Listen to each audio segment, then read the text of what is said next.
Welcome, everybody, to the 30th episode of Stories from the Last Territory, a podcast that covers the golden years of wrestling in the island of Puerto Rico. My name is Luis Cuevas, better known as the Caveman, and I'm your host for this trip back in time to the greatest feuds in the history of Puerto Rico.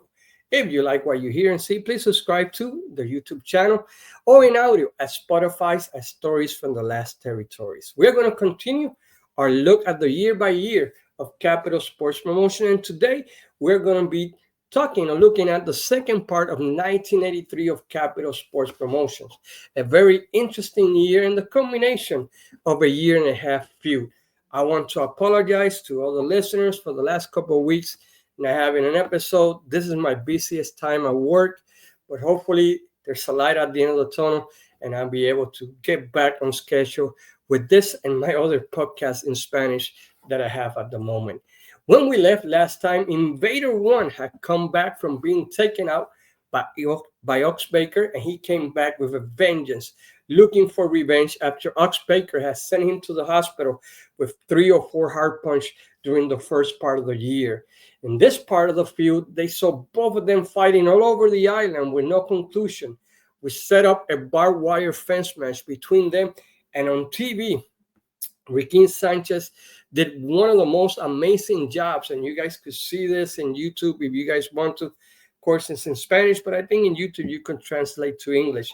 He did an incredible job. He explained what the match entailed, the repercussions of the match, what the wrestlers were sacrificing, and then he explained, what could happen to one of them if they got injured during this match, and the follow-up with 2 great interviews, one with Ox Baker with the barbed wire, and then one great interview with Jose Gonzalez, Invader 1. Say what you want about Invader 1 and everything that person entails, but he could cut some great promos and people could relate to him in the island. He had a connection, and this is one of those promos where you could see why he was so popular, and to this day he still has a lot of fans in the island, even though with other things that have happened. During this time, Capital Sports Promotion announced their summer plans for a huge card that they will be holding to commemorate their 10th anniversario of the 10th year of Capital Sports Promotion running in the island, and they were going to call it Aniversario 83 or Anniversary 83 and start building the main feuds. But a title change in the USA changed the plans of what was going to be the main event of that card. For the past year, the main feud in the island had to be Ric Flair versus Carlos Colon to unify both the NWA and WWC title. But Harley Race won the title, and even though Harley Race had come to the island, this really threw a curve as it didn't have the same heat or the same interest of the fans as a Flair versus Colon feud that they have built so great during the later parts of 1982 and the beginning of 83. Even though Harley Race is a great NWA champion, it just wasn't the same. Like Flair versus Colon, Flair and Colon had a chemistry that was amazing, and you could tell it in the ring, in the interviews. You could relate to that feud better than anything that Harley Race could do at that time. And again, Flair and Colon have been in this feud since the summer of 82. So it just kind of felt like, not the same. But before that card, Carlos Colon has started a feud with a new protege of Hugo Sabinovich, who had Kendo Nagasaki, who had come from the Florida territory and had established himself in the island as one main competitor. He in TV, like we mentioned in the last episode, he would do demonstrations with the kendo sticks in all of his matches. And there's a 6-man match. I believe it's Andre Colon, and I'm not quite sure against who was the other partner. I apologize for that. My mind just went blank right now. Against Kendo Nagasaki, Abdullah, and Tamba. That's a pretty good match that you guys should check it out. Like I mentioned, the main feud have been Carlos Colon versus Ric Flair, but right away after the change of plans, they try to heat up the Harley Race Carlos Colon feud for Anniversary 83, trying to make it right uh, to make it important for Anniversary 83. So they start running uh, some matches where Reyes had defeated Colon for the NWA title in a couple major cards, and then they show in TV a couple matches where Carlos Colon had defeated Harley Race for the WWC Heavyweight Champion. So that way they people could see, okay, Race have won a couple matches, Colon have won a couple matches, and this would be like the tiebreaker between them with this main event in Anniversary 83. The second major storyline going to Anniversary, of course, was the Invader 1 and Ox Baker feud that we have been talking about. And this was the rematch match between them. They had barbed wire matches, street fights, all kinds of matches. But for Anniversary, they set up a hard punch versus hard punch. As you all remember, Ox Baker hurt Invader 1 with the hard punch, and that's the reason that this whole feud started. The Super Medics during all this time have become like one of the greatest tag teams that ever wrestled in the island, and they took the island by storm, being managed by Barrabas, and had won both the North American and Caribbean tag team titles, and they were set to defend against local favorite tag team of Chief Thundercloud and his son Chewy. And they were like one of those tag teams that for some reason or another became really popular with the fans, even though the quality of the wrestling wasn't the best. The other major storyline going into Anniversary 83 was the figure of King Tonga. When he came to the island, he had been one of the biggest rule breakers, but he had turned against Hugo Sabinovich and became one of the most popular wrestlers in the island. Even though when he was a heel, he was already a very popular guy, but once he made the turn and became a fan favorite, I mean, he skyrocketed and fans were like all over him. And the main feud that he had during all this time was the Hugo Sabinovich army trying to take King Tonga out, and they will keep bringing different wrestlers of Hugo Sabinovich army and wrestlers from outside the country to try to stop him. And in this case, for Anniversary, they sent him up against a former NWA World Heavyweight Champion, and we're talking about none other than Dory Funk Jr. for King Tonga's Puerto Rico Heavyweight Championship that he pretty much held for the whole year. That's how strong they had set up King Tonga during this whole time, and he had become one of the greatest one. Pedro Morales had a successful run in the island. He had won the North American title, and he was face-to-face the former NWA Heavyweight Champion Ric Flair, and was considered at the time a dream match. Here you had a former World Wrestling Federation Heavyweight Champion against a former NWA Heavyweight Champion. They already had a match in April 23 of 1983 where Ric Flair had defeated him for the world title, but in this case it was Pedro Morales who had the upper hand with the title. So it was a pretty cool match. But before the Anniversary card, we had a major title change. Pedro Morales and Carlos Colon, arguably the two most decorated wrestlers of all time from Puerto Rico, defeated the tag team of the Super Medics to become World Tag Team Champions. And even though it was a short-lived run as they lost the titles back to them the week before Anniversary,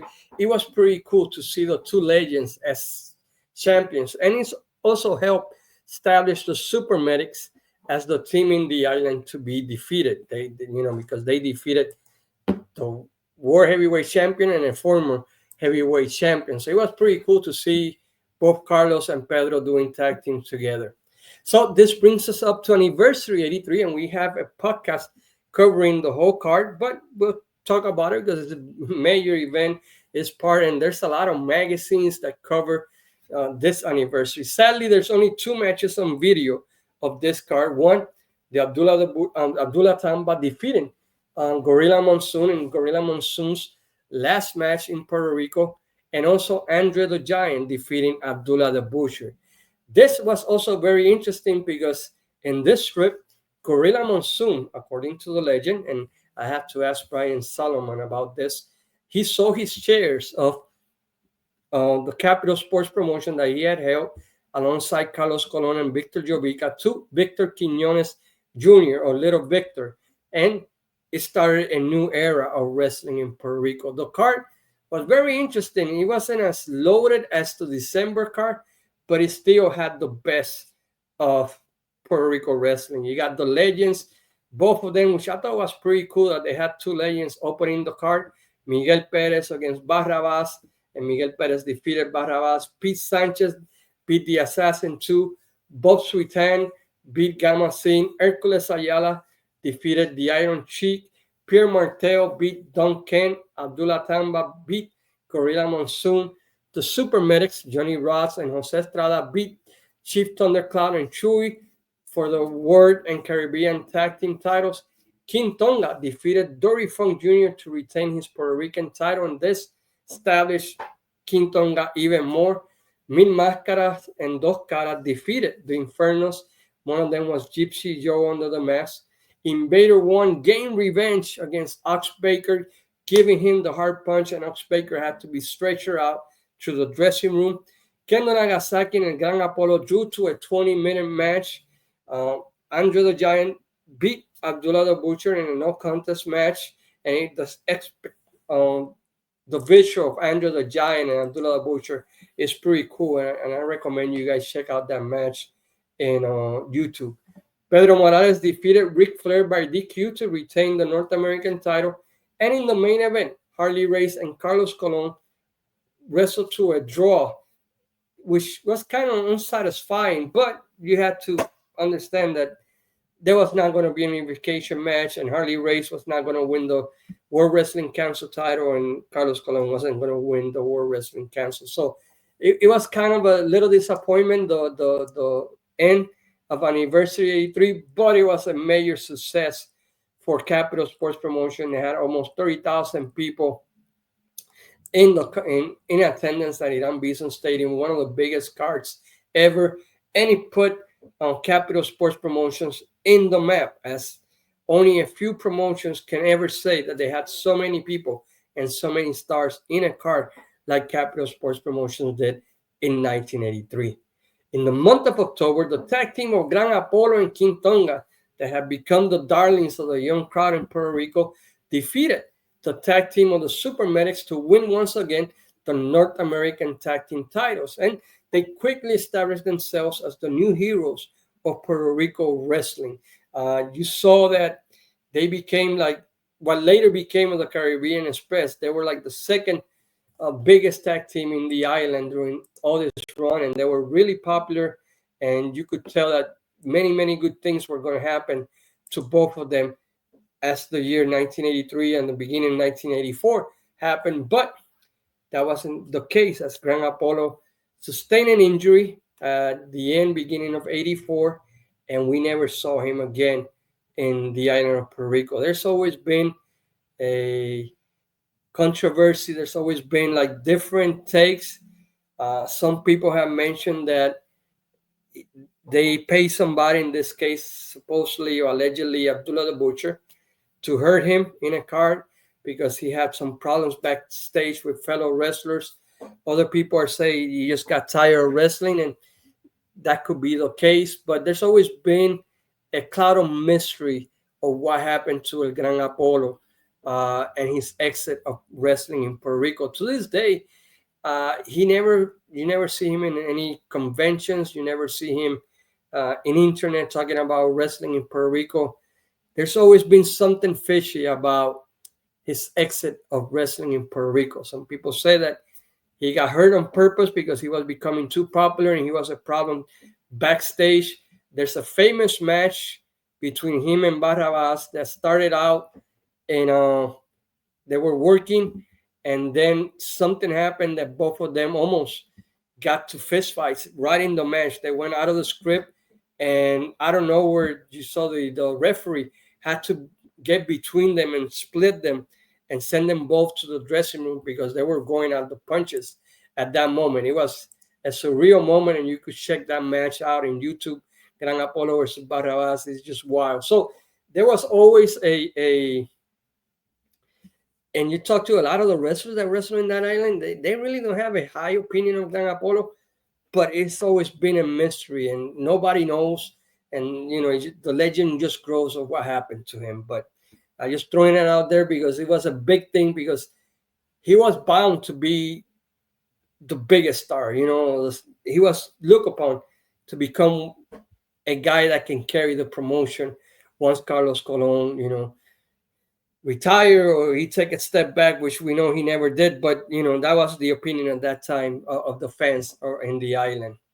After defeating, after anniversary, the big angle was none other than Abdullah the Butcher and Carlos Colon. Carlos Colon was doing an interview, and Abdullah attacked him with a fishing net and a fork in a video I believe you can see in YouTube too, that set up a match. But it was, the way they saw it was that this match was not going to be done in Puerto Rico because it was going to be too violent, and the commission didn't want to give it, so they gave it to Starcade 83. So it was going to be held as part of the Flair for the Gold card in Starcade 83. So they set the angle here in Puerto Rico, but they mentioned that they were not going to show that match in TV, or it was going to be held in the local stadiums.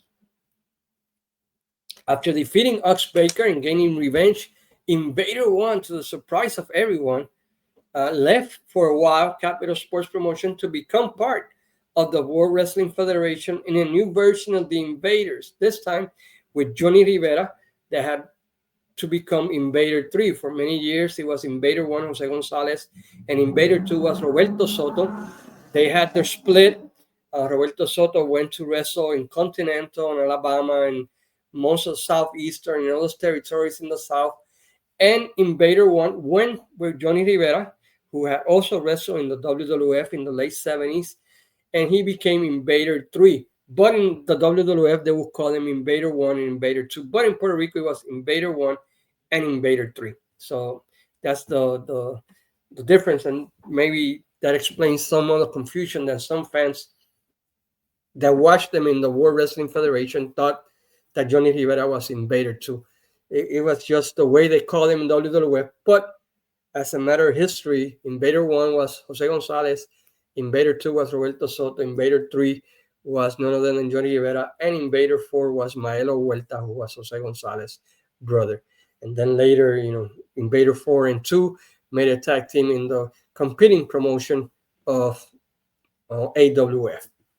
Gino Caruso, during this time, also had a mini feud with Hugo Sabinovich that led to a couple matches, including a 5-minute light-out match on November 12th of 1983. And Gino Caruso was a very interesting figure. He came to the island and he was popular, but he never went more higher than he should have been. I don't know. Just a weird aspect of him. So I don't know. It was just weird how for a while he was very popular, but never he never became what people thought that he was gonna be.